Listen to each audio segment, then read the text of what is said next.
నాకు మాటలు ఎడిట్ చేయడం రాదు వీడియోలో, నా ఫోన్లో ఆప్షన్ లేదు. నేను ఎక్కువ మాట్లాడట్లేదు, తిరుపతిలో అయితే ఉన్నాము. వీడియో నాకు కుదిరినంత తీసి పెడుతున్నాను, ఓకేనా? తిట్టుకోవద్దు ఎవరు.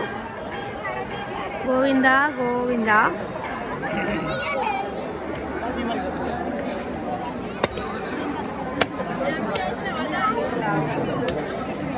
వ్యాన్ కనిపిస్తుంది, అది గుళ్ళో డబ్బులన్నీ పట్టుకెళ్ళి వేరే చోట లెక్కింపు చేస్తారంట. చూడండి, వెంకటేశ్వర స్వామి, అలవేలు మంగమ్మ లక్ష్మీదేవి ఫోటో ఉంది, అది వ్యాన్. తిరుపతి బ్రహ్మోత్సవాలకు వచ్చే ఏనుగులు.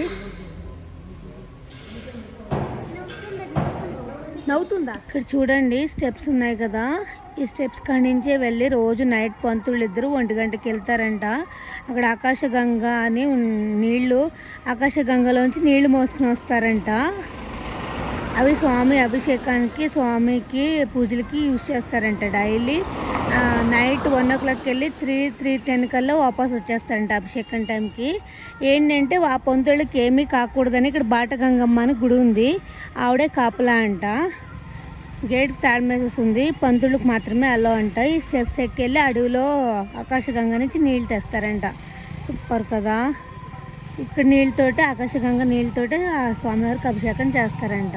ఆ మంగపట్నం దగ్గర ఉక్కులమాతి గుడి కట్టారండి, వెంకటేశ్వర స్వామి అమ్మది. చాలా బాగుంది గుడి, అయితే హైట్లా ఉంది. కొంచెం నాకు కాలు నొప్పి ఎక్కలేక నేను పైకి ఎక్కలేదు, మా వాళ్ళందరూ వెళ్ళొచ్చారు. కింద నుంచి వీడియో తీస్తున్నాను. ఎవరైనా తిరుపతి వస్తే మాత్రం తప్పకుండా ఉక్కులమాతిని దర్శించుకోండి. అలవేలు మంగపట్నం దగ్గరే, మంగపట్నం నుంచి 10-15 minutes జర్నీ అయితే వచ్చేస్తుంది మనకి. పార్కింగ్ ఏంటి, అంత సూపర్ ప్లేస్ ఇది, చాలా బాగుంది. ఇక్కడైతే హైట్లో కూడా ఇంకా బాగుంది, బట్ నేను ఎక్కలేక వెళ్ళలేదు, ఓకేనా?